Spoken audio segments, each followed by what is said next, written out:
If two oldest siblings are married, right, they can be more, or at least that's what Walter Toman's theory would say, they would be more combative, or there would be, they would be fighting for leadership more. It wouldn't be a natural role. And he's like, oh, but she's the little one, like just a little longer. Who cares? And I'm like, you're being such a youngest to a youngest. Like, we're taking it away, My daughter tells me I'm much tougher on her than I am on my son. And, shame on me. Welcome to the Me and Us podcast, a conversation between two relationship therapists who talk about real life issues based on what they learn in a clinical setting, working with clients, and from their own experiences of motherhood, marriage, and parenting. Hello, everybody. Welcome to the Me and Us. What?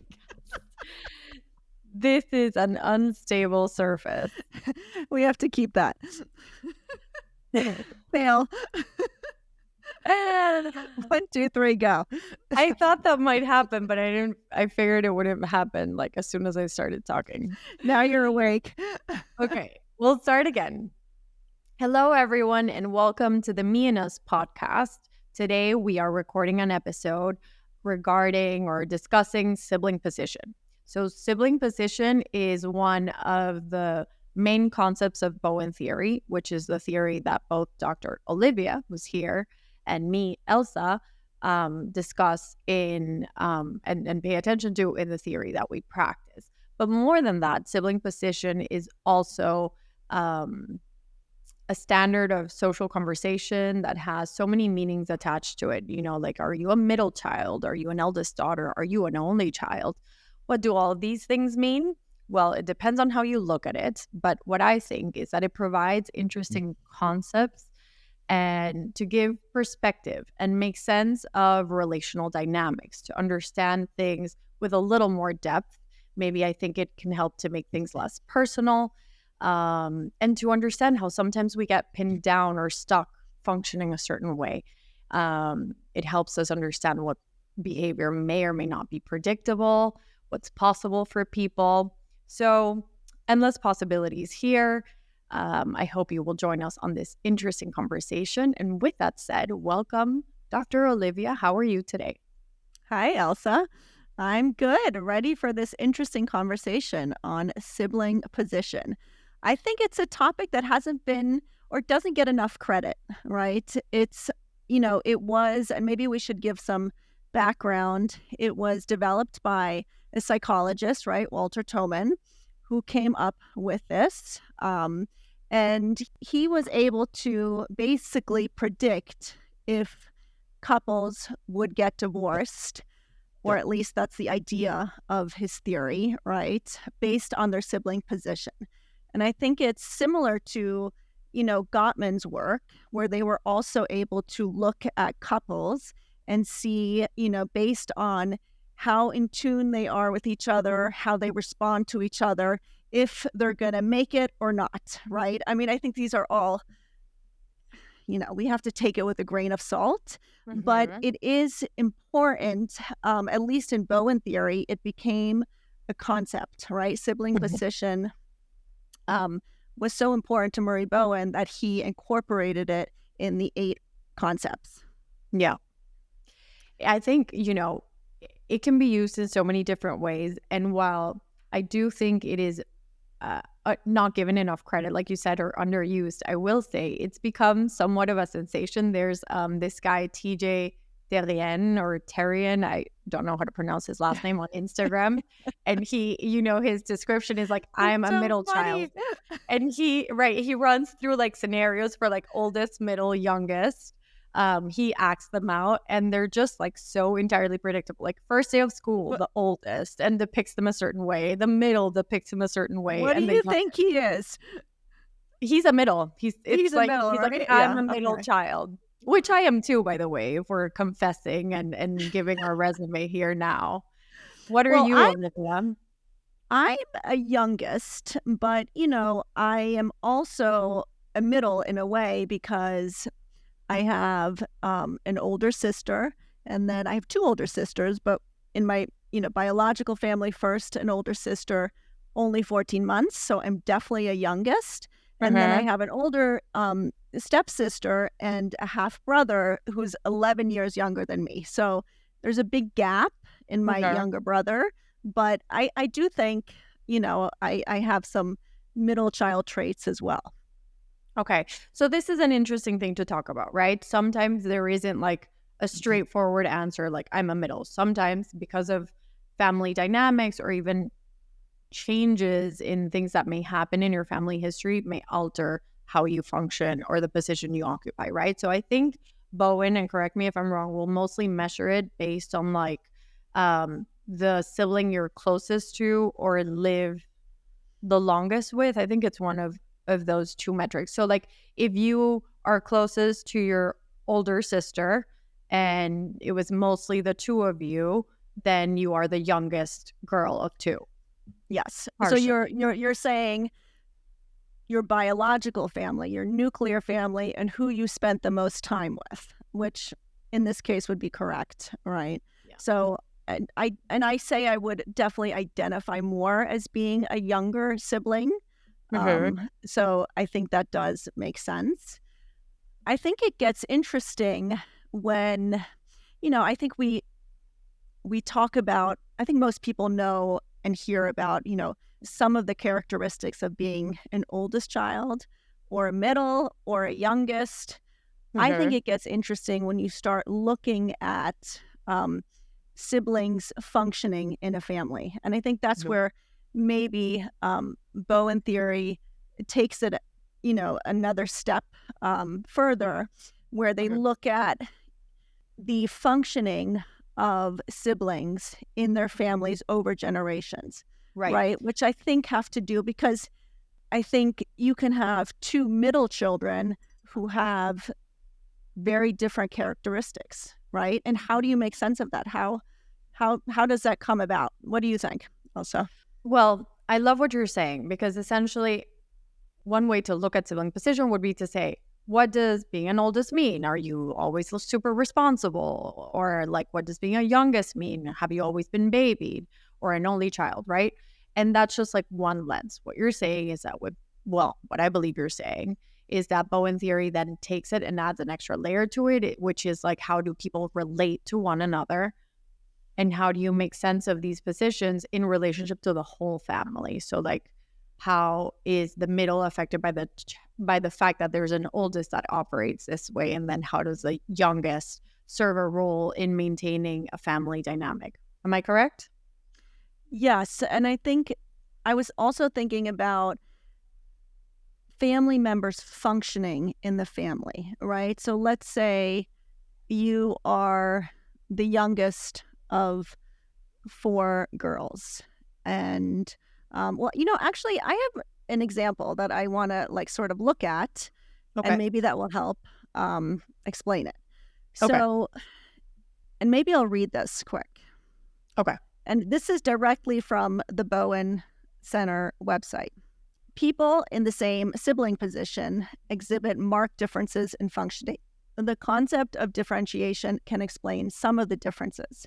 For example, rather than being comfortable with responsibility and leadership, an oldest child who is anxiously focused on may grow up to be indecisive and highly reactive to expectations.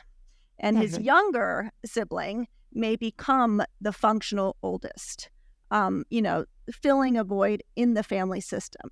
So I think what I was trying to say is that it also has to do with the families, the parents' sibling position, right? I think that plays a role in how they relate to children differently. So like an oldest mother may relate a certain way to... So, what I'm hearing you say is that these traits associated with sibling position can kind of take its course differently depending on how the family functions. So like if it is a very anxious family where the parents are acting a certain way, where there's a lot of, and just to use some of like common lingo, where there's a lot of anxiety placed on the oldest or a lot of expectations, all of those traits that may be useful to someone, like being very responsible and a leader, can turn into something that is crippling, as opposed to like if channeled properly and in the proper family, this person can grow to be, like an exceptional leader, or just like a very high functioning, responsible person, for example. So I think what you're saying is that it has to do a lot with like how your personality or your sibling position is able to evolve given the context of the family. Yes? Yes, and I'm hearing a lot of, I would say one thing that affects how sibling positions play out is how much focus the child receives from the parents. Okay. Right? I mean, I think that is a big thing where I think an oldest or a middle or a youngest can turn out differently than what you may expect the characteristics to be of an oldest, middle, or youngest based on the child focus or the anxiety that goes into focusing maybe more on one child than the other. Yes. Right? Where another sibling may be freer to function, differently. And I think that's why where you see maybe a middle or a younger becoming a functional oldest, right? And an oldest becoming a younger sibling. Right. So what you're saying is that a change can produce itself where a second child, for example, may end up functioning as the oldest, for example. Yes. Yeah. Okay. And I think you'd have to look even further up and see how does that make sense based on the parents' sibling position, right? And what responsibilities and expectations did they have in their sibling position? And that goes up the generations, right? What was it like for their parents? And how did that play out in their families? And then how does that go down the generations in how they're raising their children? Right. So like, how is the fact that I'm a middle going to influence how I parent my children? Like maybe because I'm better able to understand the one that is like me, the middle child, or maybe I somehow feel more comfortable with the youngest, or I have too many expectations with the oldest because I'm a middle. So it becomes a function of like the parent and the child. But, you said something interesting that got me thinking about focus. So I think like as parents nowadays, there's a lot of pressure to give like attention to our children. I think systemically we're requested, like schools want your involvement. We've talked about this before. Like we see giving someone attention as something very positive. And what I find sometimes is that when the attention becomes like a focus and an anxious process, that attention can be crippling. And the child who may be more forgotten or a little bit less focused on ends up being more free to be themselves. So I think that's an interesting shift or a way to look at how to get neutral about what attention actually does. So, I always say that like for my first child, I filled out a baby book and I wrote down when her first haircut took place and when she crawled and when she walked and her teeth fell out. And then for the second I started filling it out, didn't finish it. And for the youngest, I didn't even buy a baby book. That's so funny because I just want to say, being a youngest, I think as a youngest, at least for me, I would feel, sometimes forgotten or, you're sort of like a follower more, or at least I felt like sometimes I wouldn't get the attention my oldest sibling would get. And so when I did the baby books for my two children, I made sure that I would complete the second one, in its entirety. So I did 2 baby books because I think also being a youngest, I'm more sensitive to that, right? Okay, so that's a perfect example of how where you fall as a parent when you're growing up can influence then how you will treat your children, which is what we were talking about before, like the things that you'll find important. I wanted to add to what you were saying before about, kids who get more attention from parents or teachers. And it made me think of children who are maybe more focused and worried on in the family, right? They become sensitive to that. And they're also then in school looking for or needing validation from teachers in order to do well. And I think you hear that a lot where kids say, I didn't do well in this class, or you hear parents reporting that because the teacher was not, was mean or tough on them, or didn't give them enough attention, or didn't, work with them. And then you hear the opposite where they say, my child did so good this year because they got attention or they had a great teacher. That so much is, focused on what is the teacher bringing that makes then the child respond in a positive or a negative way. You're right. So interesting. That sort of got me thinking about, well, I don't know that it's related, but the languaging that we use for like certain sibling positions. So for example, like the last is always like the baby, or in Spanish, like my consentido, like the one I pamper the most. And then what does that mean? Or for like an oldest, I hear it a lot that people say like, you're the oldest, you have to set the example. There's like different examples of that, or like, that I wonder how culturally and the language we use kind of restricts who a person becomes. So for example, I've tried to shift how I talk so I have 3 daughters, which by the way has been so interesting. This is another thing that I wanted to talk about, which is like gender and sibling position. I know that Bowen doesn't really differentiate too much with gender, but for example, I'm the middle child of 3, but I am the first girl. And so I feel like to some degree, I'm an oldest daughter. I am, but I'm also a middle child. I think I'm mostly a middle child. But I have 3 girls. So it's been so interesting to see how sibling position evolves when there's like no differentiator. Also, my husband is the third of 3 boys. So it's really like such an interesting opportunity to experiment and watch how, across the board, there's no variation to say, like I said, I'm the middle, but oldest girl. I see that my middle is just the middle. How does she differentiate in a family where she has an older sister and a younger? Because she has 2 girl sisters, you're saying. Exactly. So what makes her special, right? I mean, I think a lot of things, but for her, it's a challenge to find her position as a differentiated one. And that plays out in many different ways. So I wanted to see if you had sort of any thoughts on like gender influencing sibling position. I mean, like I said earlier, I have an older sister who's only 14 months older. And so I would definitely be the youngest in that, without including my other siblings. But I have a daughter and a son. And so I'm seeing these 2 genders, different genders, grow up side by side. And obviously I see differences in just, biological differences in their gender, but I see so many similarities of me and my sister still, even if the dynamic still holds. The dynamic of being a younger, I would say my son is definitely listens to his sister. He is more of a follower. She calls the shots more. She takes care of him. I mean, I think those are very similar to what I experienced as a youngest. But I can see what you're saying. I mean, how would you say it's different for you than your girls?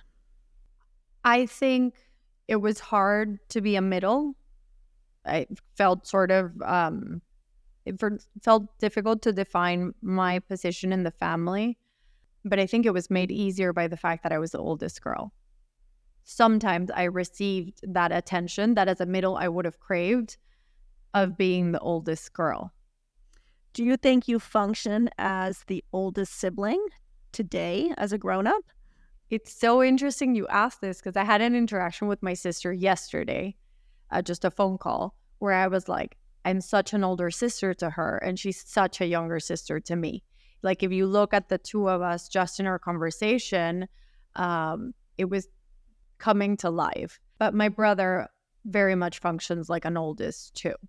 So it's hard for me to define whether I'm more the middle or the oldest daughter. But I think I'm mostly more the middle when I zoom out and look at the whole family dynamic. I was thinking about being a youngest. And that's where I question some of this too, of like, how do I see that playing out today as an adult? Because, for example, in my marriage, I don't see myself sort of as a younger. I do see myself as taking on a lot of leadership too. Okay. I think it's, but then we go back to what I was saying earlier about Walter Troman's predictability of, compatibility, at least in couples. And so my husband is an oldest of a sister, but he's also a youngest of a brother, but there's a big gap. So he's really I think growing up, he was an older sibling, which would make that compatible for me and him, right? But I don't think I generally occupy just that role of younger sibling in my marriage, right?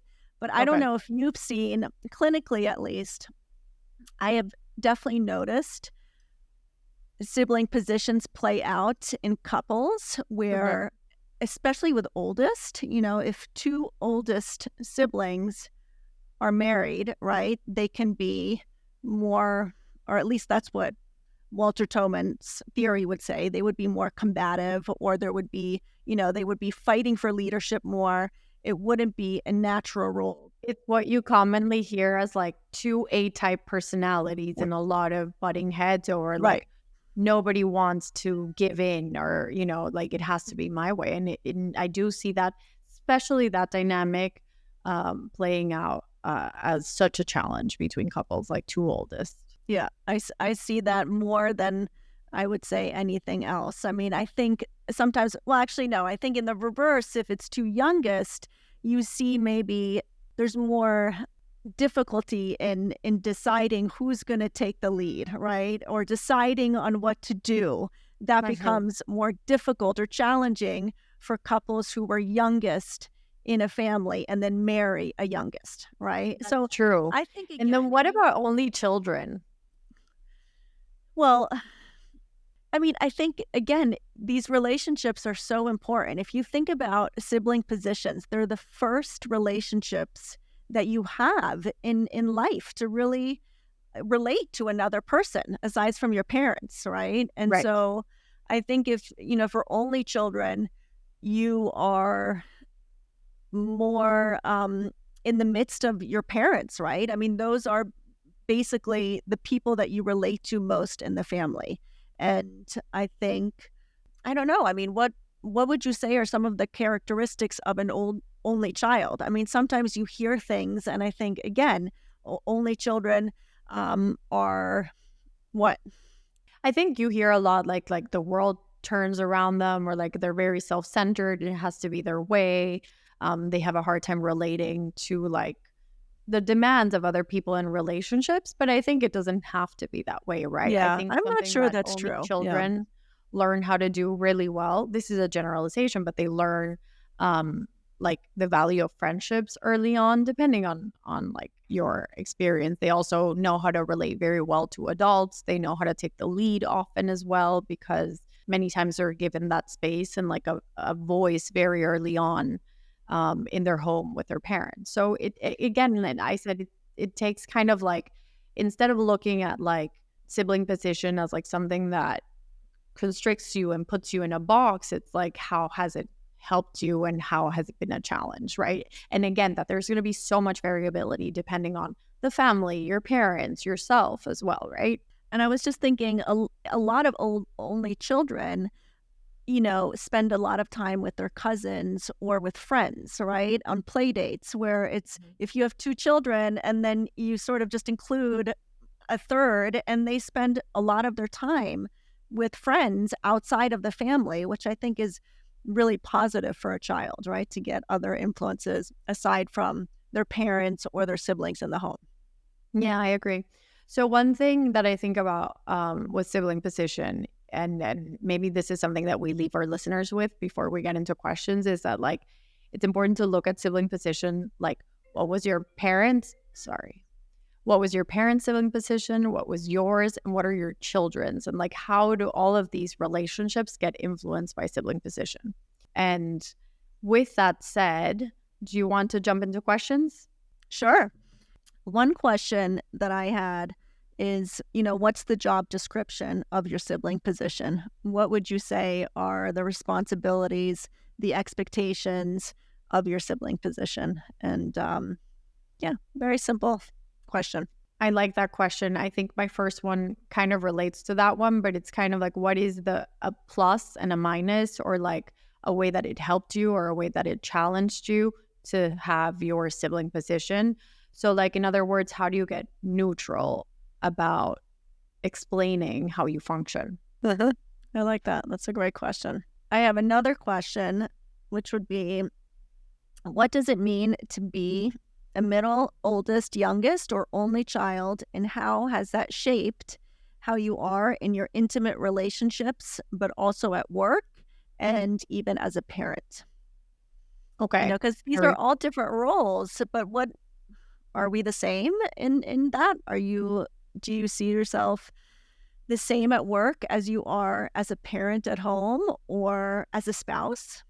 Right, the different layers. So it isn't just like, are you an older sister or an older brother, but like, how does this all play out with your boss and with like other areas of your life, even with friendships too? How do you relate to somebody, right? Based on what you learned growing up as either, a youngest to an older brother or an older sister. And maybe the sexes play a part in that, right? Maybe having an older sibling or sister that was quite demanding of you or, coddled you.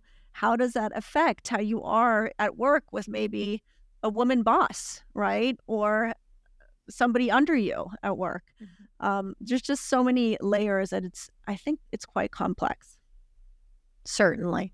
But I love that question, to look at it in the different areas of your life. My second question was, how would you say that your personality or identity is a function of the sibling position you had in your family growing up? So essentially look at yourself. But as I kind of ask that question, I think I have a follow-up to it, which is then, with that knowledge, what might you do differently in parenting or in your relationship? So for example, one thing that I'm aware of is like, how do I try and parent my children in a way that doesn't put them in the box of their sibling position?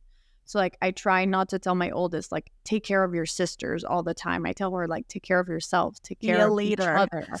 Like, kind of change the languaging that goes into parenting specifically. That's so important. I'm glad you're bringing this up. It's hard sometimes, right? Not to do that automatically and think of, and I'll have to confess, I think having an older daughter and a younger son, I feel, and my daughter tells me, I'm much tougher on her than I am on my son. And, shame on me. I should make him more responsible. And I think it's easy to fall into sort of those characteristics, not only with the sibling position, but also with the gender, right? The gender, the stereotypical gender roles that we tend to occupy. Yeah. That's where it's interesting for you to see it play out with sibling position and gender. For me, it's the same across the board. But I do see it, like my husband's the youngest, and my youngest, like, we took away the pacifier for the first and second. Oh my goodness. Okay. For the first and second, we took the pacifier away when they were 2. And the other day, I'm like, my youngest is like 3 something, and she still uses a pacifier. Like, we have to get rid of this. And he's like, oh, but she's the little one, like just a little longer. Who cares? And I'm like, you're being such a youngest to a youngest. Like, we're taking it away.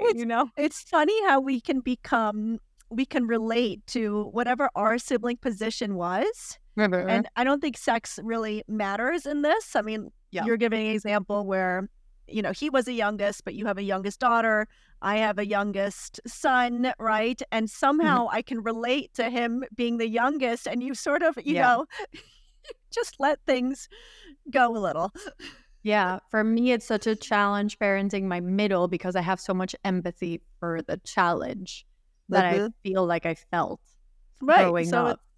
And so it's so dynamic and complex, so many layers to it. I love this topic. It's great. It's, I know, because once you really, there is so much complexity. It's not just about the characteristics of your sibling position, right? I think there's so much to think about and so much to learn. This was a wonderful conversation. Yes. And that if you have any questions about your specific sibling position, or there's a case you want to send where you've noticed something interesting happen out of the usual with sibling position, you can email us. I don't know if we finally learned our email, but I think it's something like... I'm going to let you say. Is it the Me and Us podcast at gmail.com? Yeah. Or find us on Instagram and send us some stories. We can maybe have a follow-up to this conversation. Yes, please. Let's hear from you guys. Thanks for listening, and until next time. All right. Bye-bye, everybody. Bye.